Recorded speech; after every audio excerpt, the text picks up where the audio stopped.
ताज़ा तरीन अपलोड्स की नोटिफिकेशन हासिल करने के लिए हमारे चैनल को सब्सक्राइब करें और साथ में दिए गए घंटी के निशान को दबाना ना भूलें।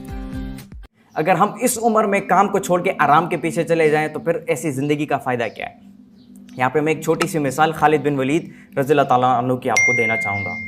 अगर उनकी ज़िंदगी को आप पढ़ें तो आपको ज़ाहिरी बात है वो सैफुल्लाह थे, अल्लाह की तलवार थे वो। उनकी ज़िंदगी को आप देखें तो एक भी जंग उन्होंने नहीं हारी, चाहे वो रोमन एम्पायर के ख़िलाफ़ हो या चाहे मुसलमानों के ख़िलाफ़ जो जंग ओहद ग़ज़वा जो लड़ी गई थी उसमें भी जो है वो जीत चुके थे। तो उनकी ज़िंदगी के एक एग्ज़ाम्पल मैं आप सबको बताना चाहूँगा। एक दफ़ा जो ईसाई थे उनके साथ मुसलमानों की जंग हुई और उस वक़्त में हज़रत मोहम्मद सल्लल्लाहु अलैहि वसल्लम जो है इस दुनिया से पर्दा फरमा चुके थे। तो उस दौर में अबू हुरैरा रज़ियल्लाहु ताला अन्हु जो है वो मुसलमानों को लीड कर रहे थे। तो खालिद बिन वलीद रज़ियल्लाहु ताला अन्हु कुछ सिपाहियों के साथ चले गए। मेरे ख्याल से उलमा जो है वो 60 सिपाही कहते हैं कि उनके साथ वो चले गए और तकरीबन 3 से 4 लाख ईसाई थे जिनका वो मुकाबला करने लगे। और ये जंग सुबह शुरू हुई और असर के वक़्त तक ये जंग लगातार चलती रही और उन्होंने एक लम्हे के लिए भी उन्होंने आराम नहीं किया। और इस हद तक 39 मुसलमानों ने 4 लाख ईसाइयों का मुकाबला किया, 4 लाख मुशरिकों का मुकाबला किया कि वो मैदान छोड़कर भागने लग गए। तो खालिद बिन वलीद रज़ियल्लाहु ताला अन्हु ने क्या किया, अपनी तलवार उठाई और अपने सिपाहियों के साथ वो उनके पीछे भागने लग गए। तो पीछे से अबू हुरैरा रज़ियल्लाहु ताला अन्हु अपनी फ़ौज के साथ आ गए। तो उन्होंने उन्हें फरमाया कि आप यहाँ पे आराम करो, थोड़ी देर आप घर चले जाओ, रेस्ट करो, हम इनके पीछे चले जाते हैं, इनको हम देख लेंगे।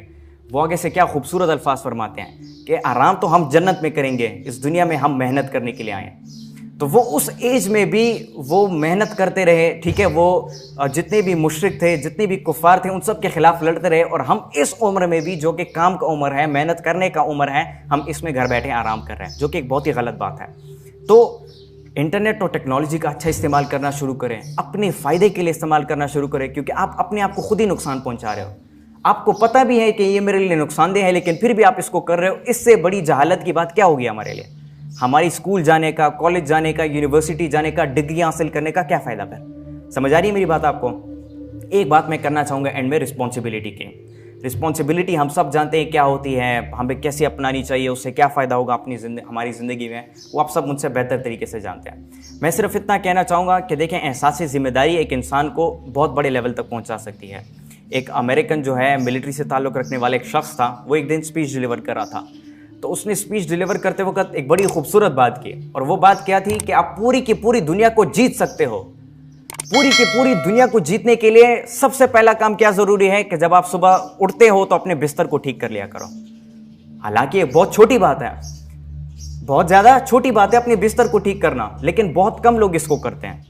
अक्सर हमारे घर में हमारी माँ होती है या हमारी बहनें होती हैं जो कि उठकर हमारी बिस्तरों को ठीक करती हैं, हमारे लिए नाश्ता तैयार करती हैं, सब कुछ वो करती हैं, कपड़े भी प्रेस हमारे लिए वो करती हैं, हम कुछ नहीं करते हैं। वो जिस तरह कहते हैं ना, खाना नो प्रशांति जुनते रहो, तो उसी तरीके का हमारे हिसाब है। तो उसकी वो बात मुझे बड़ी खूबसूरत लगी कि अगर आप पूरी दुनिया को जीतना चाहते हो तो सबसे पहले उठकर अपने बिस्तरी को ठीक करो। अब इससे क्या होगा, जब आप उठ के अपने बिस्तरे को ठीक करोगे तो आपको खुशी महसूस होगी कि यार मैंने तो कुछ कर लिया, चलो बहुत कुछ नहीं कर सका, कुछ ना कुछ तो कर लिया। अच्छा, फिर वही आपको मोटिवेट करेगा और कुछ करने में। बिस्तर ठीक किया, फिर आप जब उठते हो आपके अंदर मोटिवेशन होती है कोई और रिस्पॉन्सिबिलिटी जो कि आपकी होती है उसको निभाने में। अब क्या होता है, आप अपने कपड़े प्रेस करना शुरू कर देते हो। इसी तरीके से जब आप छोटे लेवल से स्टार्ट करते हो, आप बड़े लेवल तक चढ़ते जाते हो। जब आप सीढ़ियों पे चढ़ते हो तो डायरेक्ट छलांग लगा के तो दूसरे छत तक नहीं पहुंचते, एक एक सीढ़ी पर स्टेप करके आप दूसरे छत तक पहुंचते हो। अगर आप छलांग लगाओगे तो सीढ़ियों से गिर के जख्म लग जाएगा, आपको जख्मी हो जाओगे आप। तो इसी तरीके से छोटी रिस्पॉन्सिबिलिटी से शुरू करें। वो क्या है, ज़्यादातर लोगों ने यहाँ पे मास्क पहना हुआ है, कुछ लोगों ने मास्क नहीं पहना। क्यों? वो एहसास ज़िम्मेदारी नहीं है उनके अंदर मतलब पता है उनको कि मेरे लिए ज़रूरी है, लेकिन फिर भी वो उसको नहीं कर रहे। तो ये जो पॉइंट है ये बहुत ही नेगेटिव पॉइंट है आपका, और इससे एक गलत तस्वीर आपकी दूसरे इंसान पे जाती है, दूसरे इंसान के जहन में एक गलत तस्वीर आपकी जाती है। तो इससे बचने के लिए आप जिम्मेदारी उठाना शुरू करो। आप क्लासरूम में जो है पढ़ना शुरू करो, सही मानों में पढ़ना सीखना शुरू करो। आप बेशक इदारे आओ, यूनिवर्सिटी जाओ, स्कूल जाओ, कॉलेज जाओ, आप वहाँ पे पढ़ो, लेकिन असल मानों में पढ़ना शुरू करो। ना कि जिस तरह हमारी यूथ पढ़ती है कि पढ़ लेकर सिर्फ मेमोराइज कर लेती है, एग्जाम में नकल का सहारा लेके, ठीक है, चीटिंग धोखे का सहारा लेके पास हो जाती है, और फिर उनसे कुछ भी नहीं बन पाता। Jack of all the trades and the master of none, वो चीज़ बन जाती है उनसे। तो लिहाजा एहसास ज़िम्मेदार बनो, ठीक है। जिम्मेदारी का जो एहसास है इसको अपने अंदर बिल्ड करो, चाहे वो मास्क पहनना हो, चाहे वो SOPs को फॉलो करना हो। अब यहाँ पर तकरीबन ये 5 o'clock की जो क्लास थी शुरू हो रही थी, तो मैं यहाँ पे बैठ के हम एक वीडियो रिकॉर्ड कर रहे थे। तो उसके दौरान मेरे पीछे कुछ शख्स खड़े थे, हमें देख भी रहे थे और बातें कर रहे थे आपस में। तो वो बातें पश्तो लैंग्वेज में कर रहे थे। अब मेरे वैसे ही दिल में आए कि देखो इनके अंदर भी जिम्मेदारी नहीं है। क्यों नहीं है? क्योंकि जहाँ पे ये लोग खड़े हैं अंग्रेज़ी सीखने के लिए, उसी जगह पे ये लोग पश्तो में बात करें तो ये कैसे अंग्रेज़ी सीखेंगे? ये सवाल मेरे जहन में आया। तो जब आप यहाँ पे होते हैं, इवन जब आप अपने घर में होते हैं, ट्राई टू स्पीक इंग्लिश ताकि आपकी इंप्रूवमेंट हो सके। What is this? This is also a responsibility. ये भी एक रिस्पॉन्सिबिलिटी है कि जिससे आपको फ़ायदा होगा, आपके किरदार को फ़ायदा होगा। जाहिर बात है, आपको फ़ायदा है, आपके किरदार को फ़ायदा है, आपकी ज़िंदगी आपके लिए आसान हो जाएगी।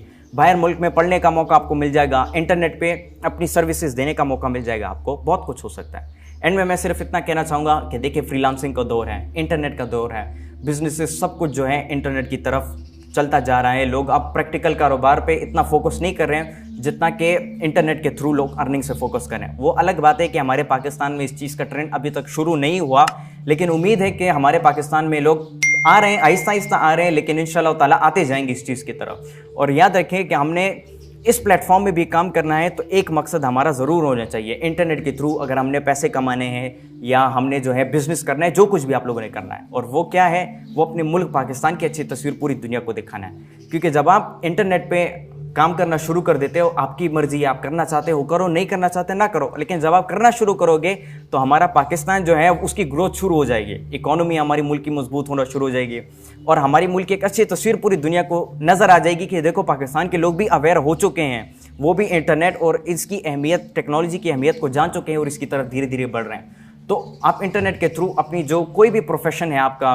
चाहे आप डिज़ाइनिंग कर सकते हो, इवन मैंने फ्रीलांसिंग में ऐसे लोग भी देखे हैं जो कि पैसे लेते हैं कि मैं आपके लिए दुआ करूंगा, आप मुझे पैसे दो। लोग उनको पैसे देते हैं और वो उनके लिए दुआ करते हैं। ऐसे लोग भी मौजूद हैं जो कि इस चीज़ से भी पैसे कमा रहे हैं। तो अगर इस चीज़ से पैसे कमाए जा सकते हैं दूसरों को दुआ देकर, तो और कितनी सारी चीज़ें होंगी कि जिसके थ्रू हम खुद को फाइनेंशियली सपोर्ट कर पाएंगे, हम अपने पेरेंट्स को, अपने घर को सपोर्ट कर पाएंगे। सही है, बहुत बहुत शुक्रिया आप सब लोगों का। लाइन आहिस्ता आहिस्ता से प्लीज़ आप लोग पहले जा सकते हैं और इनके जाने के बाद आहिस्ता आहिस्ता से आप लोग जा सकते हैं।